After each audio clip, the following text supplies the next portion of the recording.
I've applied for, because what I've been trying to do recently is to get some money together to do an R&D for a one-man show I'm writing. And so I pitched that to Payne's Plough for the mentorship thing. I sort of talk about like why I'm writing about why I'm writing, and why do I think they can help. And Payne's Plough is very good at getting stuff on its feet, which is like stories you don't usually see, or from a perspective you don't usually see. So I'm writing about being childless not by choice, which is something it's not only not being discussed in theatre, it's not being discussed by men, no. And from a male point of view. So, and that I'm also leaning into sort of my Cypriot heritage as well, and using like the familial pressure, because like they just procreate like it's, you know, like an example of something that's very easy, which I can't think of right now. But yeah, and so dealing with the familial pressures, dealing with peer pressures, dealing with social media, you cannot go anywhere without it being thrust into your face that like you should be a parent. Why aren't you a parent? So that's what I'm exploring with that, and yeah, hopefully they're going to help me out. That's a hard subject, and you're absolutely right. So I won't go into too much detail because it's not my story to tell, but in a previous relationship, I was married previously, and we had experienced failed pregnancies and miscarriages, and it's very hard to turn to your friends, because there's this social convention that you don't tell anyone you're pregnant until 12 weeks or thereabouts, so you've got your scan.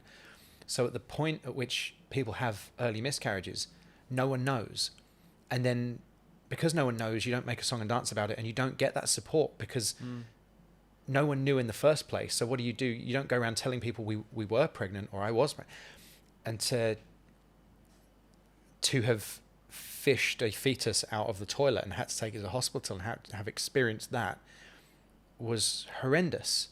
And there were maybe 2 people in our wider network I could even have this conversation with, because no one knew.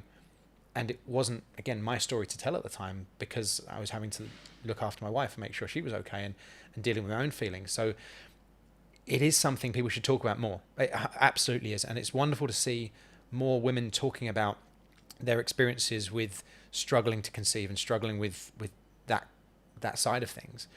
And not to be like, hey, I'm a straight white guy, woe is me, but talking about guys and how they feel about that, because we haven't got the biology, it's not happening in our bodies. Exactly. But the emotion's still there and the feelings are still there, and that loss is still there. So I think that's an incredible topic to tackle, and I think that's something that needs to be spoken about a lot more.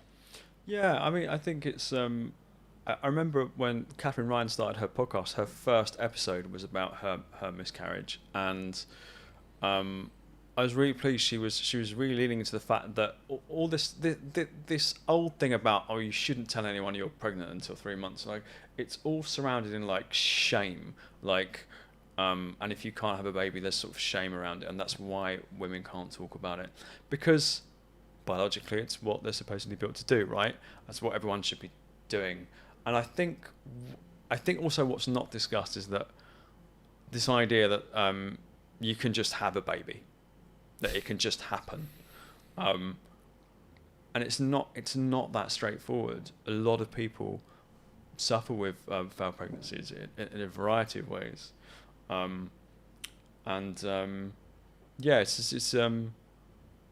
I think it's important that to have the male perspective as well, from the point of view of like, it is really hard. Also, having lived with someone, having been married to someone who is in chronic pain all the time, being in a situation where you're absolutely powerless, like there's nothing you can do. It doesn't matter how much you love that person, you can't make them better.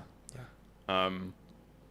And you do make them feel better a little bit, and it is interesting because a lot of people who are in relationships with people who have either chronic pain or a variety of disabilities, the caring person doesn't tend to stick around. They do tend to leave because it is hard. And I do understand it, but I don't know how you could ever like resent the person. I resent the situation every day. Yeah. But it's not within your power. Like the human body, like it either wants to heal you or it wants to kill you. And it doesn't matter. You could be the fittest person in the world or the most unhealthiest person in the world. It's just going to decide what it wants to do. And that's pretty scary. Yeah. And We've gone somber again, haven't we? Yeah, but it's a really interesting topic, and I think it's important to talk about. I am a guy, therefore I understand the point of view of the world, or I understand the world from my own point of view. Yeah. And while I sympathise and empathise with women, and I have a daughter, so I now want to make the world an equal and fair place, because now it does concern me because I have a daughter. I do think that guys should be able to talk about guy problems. Yeah. And there should be a space for us to talk about our feelings. When my daughter was born, it was not straightforward, you know, and that absolute feeling of helplessness was, I couldn't really sit there and say to, you know, Tash, who's just being wheeled off into surgery, well, this is quite upsetting for me as well, like, because, you know, but there were 30 minutes between there's blood, there's a problem, to holding a baby. 30 minutes. That seemed like hours. Yeah, I bet. And when, like, the room was full of 12 medical professionals thrusting paperwork in her face, and all I can do is say, do you understand what they're saying? Do you understand what they want to do? Do you understand the process and the procedure? Because you're not signing anything. Get the paper out of her face. You're not signing anything unless you understand what's going on. Yeah. It was an emergency C-section, but I just wanted her to know what was going on, because it was just a rush. Yeah. And then the moment it was signed, they wheeled the bed out of the room, and the 12 people that were in the room is now just me. And it's silent. And I just sat on the floor and cried, because what else can I do? Yeah. I am helpless. There is nothing I can do in this situation. And fuck me, I'd have gone in there and had them stick a knife in me instead. Yeah. And very shortly after that, I was holding my baby daughter, and she was healthy and fine, and everything was okay. But that fear and that inability to do anything, and, like, God forbid that the worst had happened, and having experienced loss previously, that absolute feeling of helplessness, but you can't, I know it sounds quite self-absorbed, but you can't focus on how you're feeling, because you've got to be there for your partner, because this is happening to their body, and that person has to take priority. Yeah, of course. Yeah. Right? It's so fucking hard. So yeah, we got dark again. Sorry, I brought us down. No, but these things need to be spoken about, and it's absolutely fascinating. Okay, so bringing us back round to, where can people find out more about Ed? Because if you're writing stuff and you're producing stuff, you've got stuff out there. Where can we see more of Ed? Where can you? I mean, do you want to see more of Ed? Is the question. So yeah, I've got my podcast. Don't Think Act is available on wherever you get your podcast from. And then I'll start a new one soon. What else is coming up? I guess I've got a couple of short films I'd like to get made, so I'm looking for a producer. There's nothing mega creative in the pipeline. I'm just working on my play over the next 12 months with the mentorship. That's something what I'm really excited about, and getting into the crux of working out the story, because I've done research as well. I've interviewed childless men.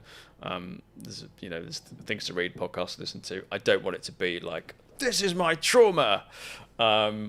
It's a collective trauma. It's lots of people's story as well, and I want to sort of like honour that. But obviously, a big part of it's going to be me. But it's also a good way, I think, when you're writing about something that's very personal, to do this research so that you kind of protect your own mental health as well. Because it is hard to do, and it's hard to sit there and just like write your feelings. But yeah, sometimes I do poetry as well. Come to open mic sometimes here, and sometimes at a Patch in Colchester, the cafe. So yeah, if you're up for some poetry, do come to an open mic. It's a good way to get out my feelings, and it's also where I feel most sort of tranquil, just listening to people tell their own stories with the words that they've chosen. It always just amazes me, because each person is so different. So yeah, I'd be really interested to see some of that. I like you say, it's people opening up and that's we spoke earlier, I think off camera, about how performance and acting is giving the audience a bit of yourself. And personal self-written poetry is a great way of someone really opening up and feeling vulnerable. It's fascinating.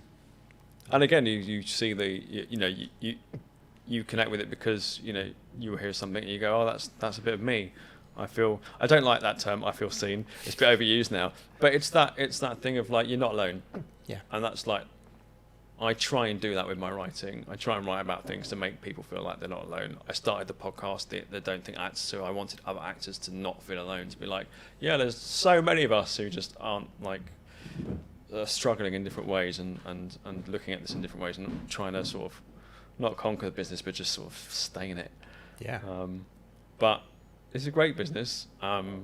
It's great to be creative, and yeah, I would be absolutely insane without it. I think I'm a little bit insane being one, but I think that helps. But you're less insane for having creative outlets. Yeah. And lots of creative outlets. Well, to express yourself. Yeah. That's the going back to the men thing. It's trouble. But I will say, I was on an all men sort of Child Was Not My Choice Zoom, and it started with men don't talk. Men never talk about their problems. Men don't talk, and I said, if we keep reminding them they don't talk, it's not going to encourage them to do so. We need to find different ways of getting them to do so. So yes, it is. Well, it's true. I just think that we need to stop reminding ourselves that we struggle to open up. And did you read about the community shed? There's No. a community shed project. I forget where it is, but somewhere in the UK there's a community shed because they identified that there were men with mental health problems, particularly men of our age and slightly older, who are stiff upper lip. And women can have groups where they sit around and have coffee and talk about problems. That's quite forced for men. It can happen, and you're right, given the right outlet, we can. But by making a community shed with tools and little workbenches and things that the men can go into and talk. Now, they're doing stuff, they're doing little projects, but in doing that, they're having conversation with each other and, getting to know each other. But they needed it to be the secondary rather than the primary. Yeah. So community sheds have started popping up because I think it was women tend to talk like this, men tend to talk like this. Yeah. They're doing something, they're having conversations, they're going. Yeah. And that's a really useful thing, just looking at the differences that in how we communicate. Like, we'll go to acting classes and we'll end up talking about things and personal stuff at the pub afterwards, or letting our own personal stuff out as part of that class. Haven't gone to the class for therapy, well, maybe a little bit, but Absolutely. but it's the secondary. We haven't gone there to talk about our problems. That's just, it's helping us. So we need more sheds. Yeah. We need more sheds.